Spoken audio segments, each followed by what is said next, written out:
The next match, and what I would suggest is probably the first proper match, featured match, is Toshiaki Kawada versus Shinsuke Nakamura. So, let's go over who these guys are. For New Japan is Nakamura. Was the super rookie, member of the new Three Musketeers alongside Tanahashi and Shibata. Took a few MMA fights as Inokiism was in full force in New Japan. Was mostly successful, although it clearly got in the way of his pro wrestling. And still, he was the youngest ever IWGP Heavyweight Champion in 2004. It was only a short reign at the time, and it's actually his only reign at this stage.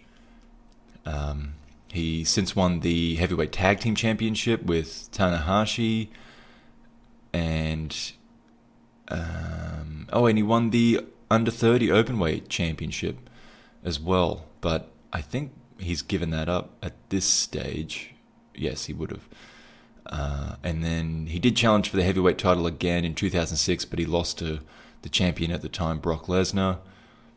And this led to him taking an excursion before returning just a few months prior to this match, and he joined Masahiro Chono in Black New Japan, with Chono, he won the G1 Tag League 2006.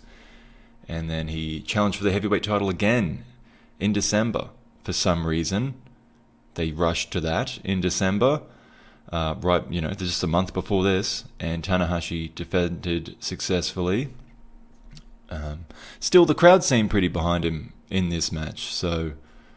and he's added some mass, I didn't mention. He went to the USA, had a bit of protein, I guess, over there, because he's a bit bigger. And he's only 26 here, by the way, but which is in stark contrast to the 43-year-old Kawada. But, of course, Kawada's a big name, and this is the biggest stage, so it's a big opportunity for Nakamura, this match. And Kawada, Toshiaki Kawada, one of the legendary Four Kings of Heaven, or Four Pillars of Heaven, which was the King's Road era of All Japan Pro Wrestling across the 90s, which just incredible style of pro wrestling that kept to the traditional roots of the art, I suppose you would say, whilst incorporating incredible physicality and realism, along with consistent, compelling, sports-based, long-form storytelling. And it's my favourite wrestling ever. But I wasn't a Kawada guy. I was Misawa Kobashi. I'm a big mark when it comes to this stuff. I just like the baby faces. If you're doing your job right, you should like the baby faces. You know, I like an anti-hero, but I don't know. I don't know what to tell you. So, I mean, that's what's good about that is that I am a Nakamura mark. So I come into this with a very clear, I want Nakamura to win mentality, which is always fun. It's always nice when you go into, you're not like, oh, I just want to see a good fight. No, I want this person to win. I'm invested. That's always better. But anyway, back to Kawada here. Of course, Misawa was for those uninitiated, he was Misawa's longtime arch rival through those years of 90s All Japan. So when Misawa, and I guess there was some of that was real. I mean, I know there was some of that was real. So Misawa, when he left All Japan in 2000, he took basically everyone to Noah except Kawada. Pretty rude. But Kawada stayed behind in All Japan, and he has been a part of helping them rebuild. He won the Triple Crown title for the 5th time in September of 2003.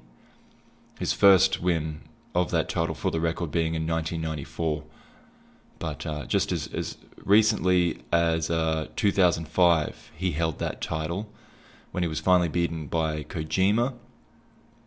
And then Kawada shortly after that actually became a free agent, and he didn't return to his home promotion until July of 2006, where he challenged the current Triple Crown champion Taiyo Kea. That was in August, but he failed in that attempt. And now, just a few months after that, he is in a featured match, Wrestle Kingdom, facing young Nakamura. Nakamura with his mid-length hair at this time. He's got a black robe, black trunks, black knee pads, black boots, shooter look. Comes out, no fuss. He's got a little fuss. He's got that little hand gesture combo thing he does before he enters the ring.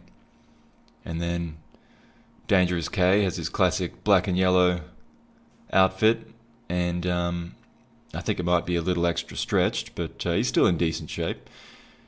And he's got the All Japan nameplate graphic when his name's announced. But they skip his entrance on World.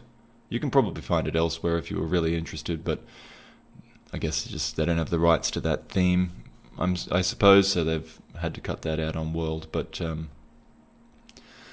they're our two competitors. The match starts with some decent mat wrestling, kind of based in realism. There's some quick transitions. It's clearly a feeling out process. And they strike each other in the corner. Shinsuke gets the best out of it with a big knee under Kawada's chin. Masanobu Fuji is shown watching on from ringside. He was often on Kawada's team in tag matches, in those famous tag matches of the All Japan 90s. A lot of the time it was Kawada, Taue, and Fuji. And Ogawa was often there too. And more mat wrestling. Nakamura catches an armbar, and he holds it for as long as as long as the referee will let him. Kawada retaliates with kicks and stomps, and it hasn't taken long for this match to get vicious. The strikes go back and forth. Kawada takes his chance to lock in a Dragon Sleeper, though Nakamura was aware of it and gets to the ropes. Kawada tries it again when Nakamura looks out, and he goes for a pin. There's a kick out from Nakamura, and it's turned into an armbar by Kawada, but that's fought out of as well. Kawada's famous kicks are to follow, and then the suplexes start flying. They escalate into... It's a couple of All Japan 90s style head drops with some of these suplexes. There's a lariat thrown by Kawada that's expertly rolled into an armbar by Nakamura, popping the crowd, though Kawada makes it to the ropes. Then they trade armbars. They're really going after each other's arms. Kawada isn't selling a thing once each move is complete, by the way. I did notice that. He's too old to sell. That's hard. That's difficult. Nakamura catches a kick, lifts Kawada into a powerbomb, gets a 2 count, and then there's a triangle attempt by Kawada, though Nakamura just stacks him up, pins him, which forces Kawada to break it. There's a Death Valley driver from Nakamura that gets a 2 count. They trade elbows. Kawada's arm is finally feeling sore. He's selling a bit now. It stops him from attempting a powerbomb at first, but he finally gets Nakamura up, only for him to power back to his feet anyway. Kawada hits a brainbuster. Nakamura kicks out of that too. Nakamura fires up, slides straight into a couple of knees, the way he did in his first MMA fight against Alexei Ignashov. That just became this spot that just keeps happening over and over. They keep doing it. And that's what keeps him down. Kawada wins by pinfall.